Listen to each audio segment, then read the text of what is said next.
Screen share হয়েছে তো, তাই না? জি স্যার, দেখা যাচ্ছে। আচ্ছা, ঠিক আছে। তো প্রোডাকশন প্ল্যানিং এন্ড কন্ট্রোল বা পিপিসি কে আমরা দুইটা মেইন টার্মে আমরা ক্লাসিফাই করতে পারি, বা দুইটা মেইন টার্মের সমন্বয়ে প্রোডাকশন প্ল্যানিং এন্ড কন্ট্রোল হয়। আমরা এটা আলোচনা করেছি অলরেডি, আমরা একটু স্কিপ করে যাই। যে production planning and production control দুটো মিলে হচ্ছে যে প্রোডাকশন প্ল্যানিং এন্ড কন্ট্রোল। এটা নিয়ে আলোচনা করেছি আমরা প্রথম ক্লাসে। এরপর প্রোডাকশন প্ল্যানিং এর আমরা ডিসকাস করেছিলাম প্রথম ক্লাসে, যে প্রোডাকশন প্ল্যানিং বলতে কি বোঝায়। তো আমরা নর্মালি প্ল্যানিং বলতে কি বোঝায় বলেছিলাম আমরা, যে প্ল্যানিং মানে হচ্ছে যে কোন একটা কাজ এখনো হয়নি, ফিউচার হবে, সেটা নিয়ে ইন অ্যাডভান্স এখন থেকে কর্মকৌশল করা, সেটা নিয়ে এখন থেকে কি কাজ হবে, কিভাবে হবে, কতটুকু ম্যাটেরিয়ালস লাগবে, কত টাকা লাগবে, কত ম্যান পাওয়ার লাগবে, ইত্যাদি ইত্যাদি ইন অ্যাডভান্স চিন্তা করার যে প্রসেস, সেটাকে আমরা প্ল্যানিং প্রসেস বলি। তো যখন প্রোডাকশন প্ল্যানিং বলবো, প্রোডাকশনকে নিয়ে যখন ফিউচার কোনো প্রোডাকশন, যে প্রোডাকশনটা এখন হয়নি, হবে ইন ফিউচার, সেই প্রোডাকশন নিয়ে যখন এই এই ধরনের অ্যাক্টিভিটিস হয়, তখন সেটাকে প্রোডাকশন প্ল্যানিং বলা হয়। এটা ডিটেল আমরা বলছিলাম, এই ডিটেলটা দেওয়া আছে এখানে, তোমরা একটু দেখে নিও। প্রোডাকশন প্ল্যানিং এর প্রোডাকশন প্ল্যানিং এর কথা বলা হচ্ছে। প্রোডাকশন কন্ট্রোলও একইভাবে, যে প্রোডাকশন প্ল্যানিং স্টেজে যেটা প্ল্যান করা হয়েছে, যেটা রোড ম্যাপ করা হয়েছে, যে আউটলাইনটা করা হয়েছে, এই সেই রোড ম্যাপ বা সেই আউটলাইন অনুযায়ী অ্যাকর্ডিংলি প্রোডাকশনটা হচ্ছে কিনা সেটা অবজার্ভ করা, সেটা চেক করা, এবং ইফ নেসেসারি কারেক্টিভ মেজারমেন্ট নেওয়ার যে প্রসেস, সেটা হচ্ছে প্রোডাকশন কন্ট্রোল প্রসেস। তো প্রোডাকশন কন্ট্রোল করার প্রয়োজনটা কি? অ্যাকচুয়ালি প্রোডাকশন কন্ট্রোল করার প্রয়োজন হচ্ছে যে আমি যে প্রোডাক্টটা প্রডিউস করব, ম্যানুফ্যাকচার করব, সেই প্রোডাক্টটার যে কোয়ালিটি, সেই প্রোডাক্টটার যে কোয়ান্টিটি, এবং সেই প্রোডাক্টটা যে সময় ডেলিভারি করার কথা, সেই সময় ডেলিভারি এনশিওর করার জন্য আমাকে এই প্রোডাকশন কন্ট্রোল করতে হবে। যদি প্রোডাকশন প্ল্যান করলাম, ধর আমি খুব সুন্দর করে প্রোডাকশন প্ল্যান করলাম, প্রোডাকশন কন্ট্রোল করলাম না, তাহলে অ্যাজ পার প্ল্যান নাও হতে পারে, সেটা ফেল করতে পারে। এই জন্য প্রোডাকশন কন্ট্রোল করতে হবে আমাদের। দেন হচ্ছে প্রোডাকশন প্ল্যানিং এন্ড কন্ট্রোল একত্রে, সেটা নিয়ে ডিসকাশন দেওয়া আছে এখানে। এগুলো নিয়ে আলোচনা হয়েছে অলরেডি, তোমরা একটু দেখে নিও। এগুলো নিয়ে আলোচনা হয়েছে অলরেডি।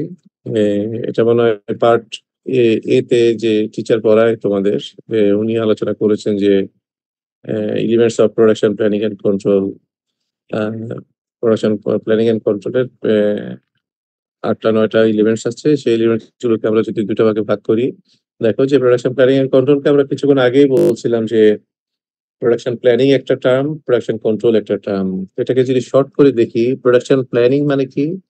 দেখো, প্ল্যান ইউর ওয়ার্ক, তুমি কি কাজ করবা সেটাকে প্ল্যান করো।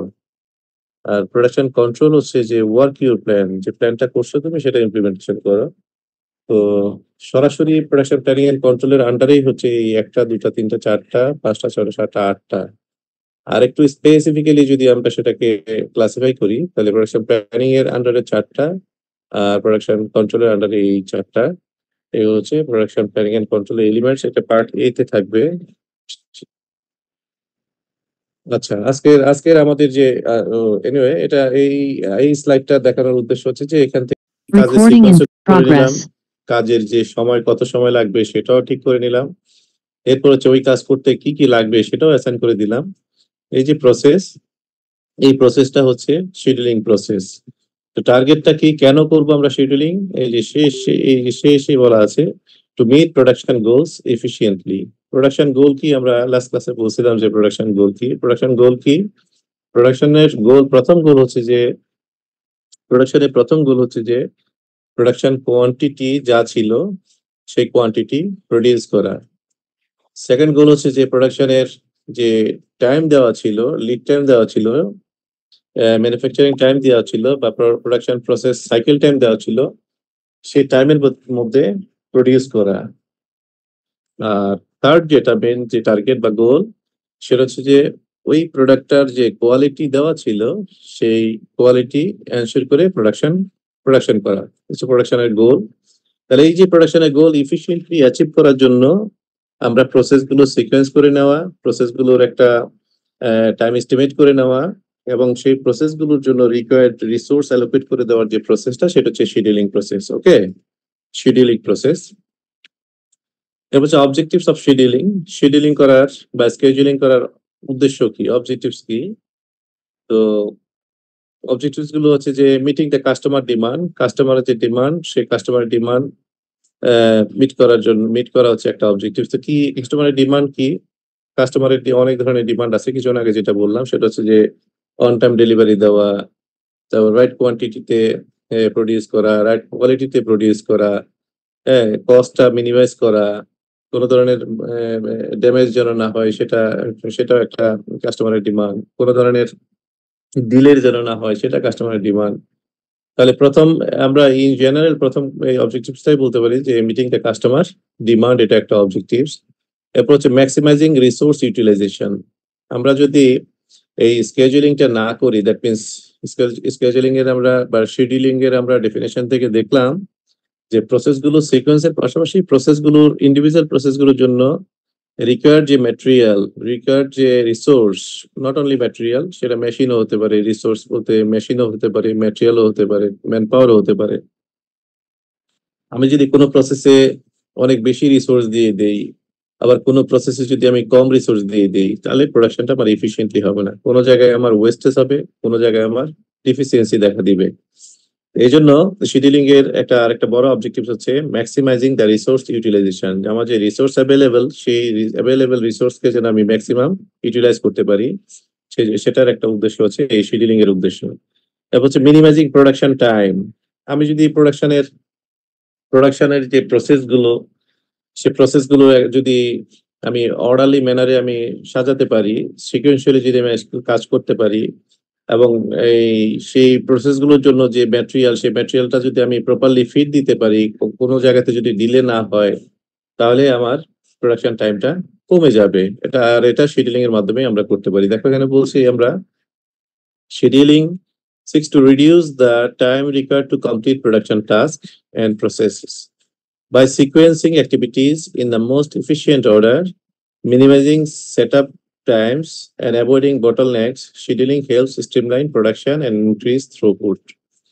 তো আমরা এই স্কেজুলিং করার মাধ্যমে বা শিডিউলিং করার মাধ্যমে আমরা প্রোডাকশন সাইকেল টাইম, সেই সাইকেল টাইমটা আমরা রিডিউস করতে পারবো এবং এটা শিডিউলিং এর একটা অবজেক্টিভ উদ্দেশ্য।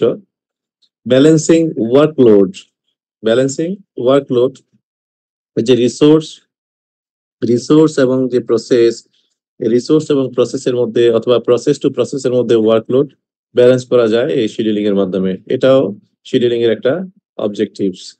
এটাও শিডিউলিং এর একটা objectives. Scheduling aims to distribute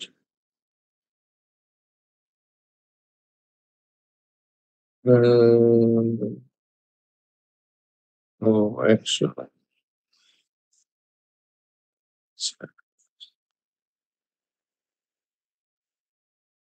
আচ্ছা, বেটার এক কাজ করো, এই আমরা তাহলে এই জুম তো এই অফিসিয়াল যেটা বিডির জুম, এটা এখন ডিস্টার্ব করছে। তোমরা কি এই সন্ধ্যায় অ্যাভেলেবেল আছো তোমরা?